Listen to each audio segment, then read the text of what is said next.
Hey everybody, Andrew here from the Bag Guitars podcast. Today we're going to be talking about something a little bit different. We've got a microphone to talk about today. This is the ribbon mic from Ohma World. Ohma World makes a variety of microphones that all come in the same style enclosure. So you have the ribbon, the condenser, and then they have all brass or bronze varieties. I'm not sure which metal it is off the top of my head. Um, so the cool thing is that you can change out these different screens. So this is the Motif variety of screen. They have, I want to say 6 or 7, possibly more, different screens that you can choose from.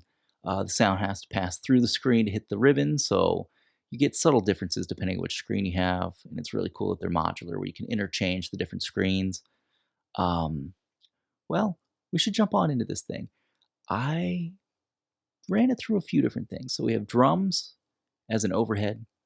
We've got an acoustic guitar, electric guitar, bass, and then right now you're hearing me talk through it. I didn't want to record a singing track because it's been a little while since I've sang. I do have a pop filter on this right now because there is a lot of low end on this microphone, just natural low end, the way it's tuned. So we're going to do drums first. I'm very rusty at the drums. I'll just run you through my kit real quick. So we have my Ludwig Backbeat kit that I have modified. I've taken away a bunch of components from it. It's a simple stripped down, lo-fi, whatever you want to call it, garage rock, indie kit for the most part, or jazz kit even. So it's a 16 by 16 inch floor tom converted to a kick. I have the matching snare. I don't know the dimensions of that off the top of my head. And then Sabian XSR? Yeah. XSR Monarch cymbals. So 14-inch hi-hats and my 18-inch crash. I thought about putting the 22-inch ride on there from the same series, but I think for the sake of keeping a balanced sound, I went with the 18-inch crash. Just try to keep things, volume-wise, pretty even between the hi-hats and the crash. And it does function pretty well as a crash ride. And we'll get into that in the sound sample.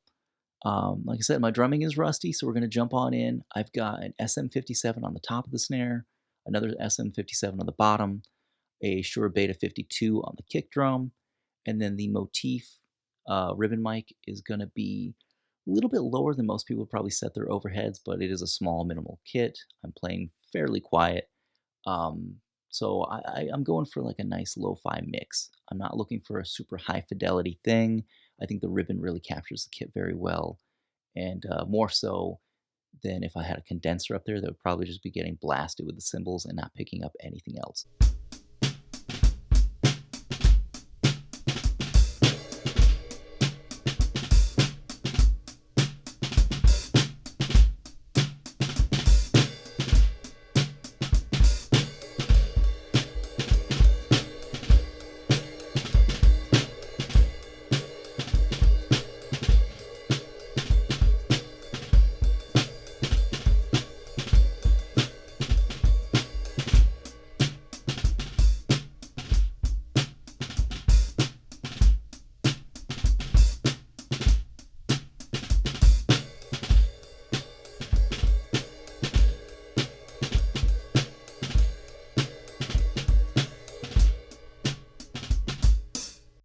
All right, so now that we've heard the drum sample, I do think this would actually make a great room microphone, and I didn't use it as that in today's recording session. But I think that would be a great, like, center of the room, few feet away from the kit, have that panned right in the center, a little bit louder in the mix. Then that's traditionally what I would do. I usually do my room mic a little bit louder in the mix than the other stuff when I'm doing like a lo-fi or garage rock project. I just feel like it captures the kit in the room a little bit better. And then, to fine tune things, I use like the snare mics and the kick mic and the overheads. But I like my bass sound of the kit to come from the room itself. So unfortunately, I didn't try that today, but I think as an overhead, it worked just fine. Next up is going to be the acoustic guitar. I think this was my favorite application today that I used it for. I like that full balance sound that I was getting out of it. I have it about 6 to 8 inches away from the body of the guitar, facing the 14th fret, and I think it sounded really good. I did have a little bit of reverb on there as well, some compression. Let's jump on in.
Alright, so that was the acoustic. I really love the sound in that mix.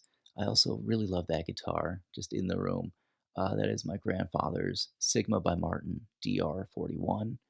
Sigma was Martin's lower end made in Korea brand that they made for several decades. They're discontinued now. They sold the brand to another company. But we'll do a whole video on that guitar at some point. So next up, we're going to do bass. I'm usually somebody that plugs bass DI right into the interface or through any of my pedals or preamp and then right into the interface. Usually when I'm recording, I just completely bypass using an amp altogether. So today we're using my Fender Rumble 25. Just a cheap little practice amp for the most part. We're going to have the microphone dead center in the middle of the speaker cone, and we're just going to check it out. I think it sounded pretty good overall.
All right, so that was the bass. I was using my Squier Classic Vibe 60s jazz bass.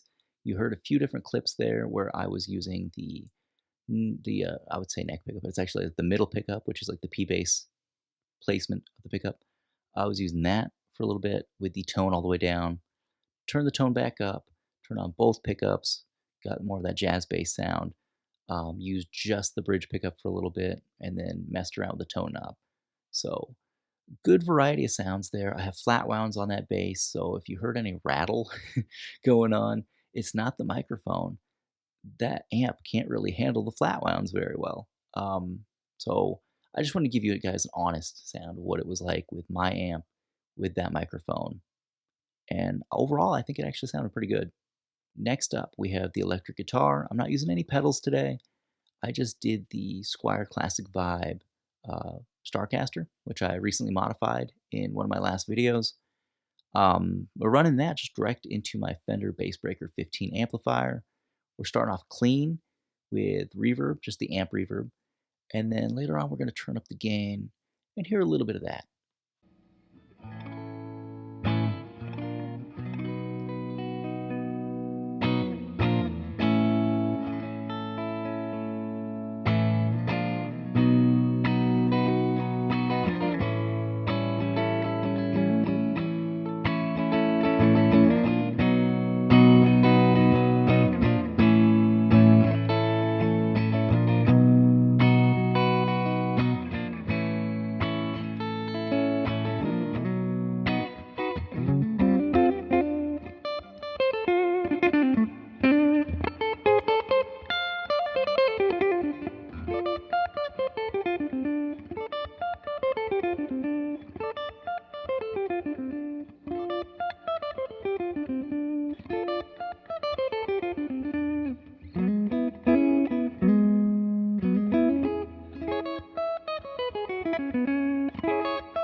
All right, so now that you heard the clean, we're gonna run with the gain on and just check it out.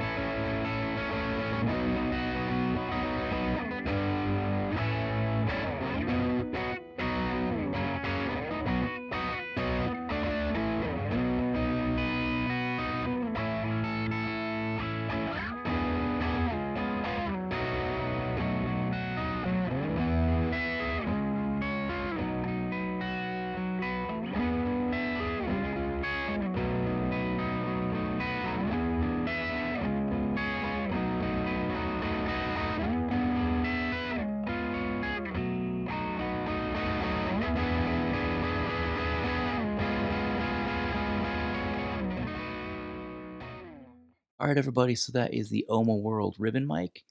Very impressed with this thing. These retail for $699. They do have the condenser, which is $100 more. The brass or bronze option that they offer, several $100s more. I think this is a really good microphone. For all the applications I used it for, I'm really impressed. I really prefer, out of all the different applications I use today, the acoustic guitar. And you heard, overheads. I should have tried it in a few different applications on the drums. Didn't really have time this week to do that, but I like the way it sounds on bass. Although I'm probably going to stick to doing the DI bass thing. On the guitar amp, sounds really good. Um, Other than that, I mean, you guys hear me talking on it throughout this part.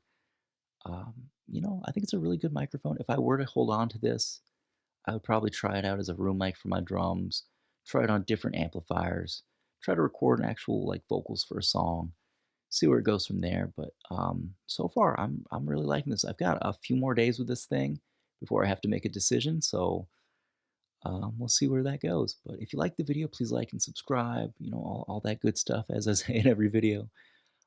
Catch us every Sunday for the Bad Guitars podcast, and hey, have a good night, and we'll see you at home.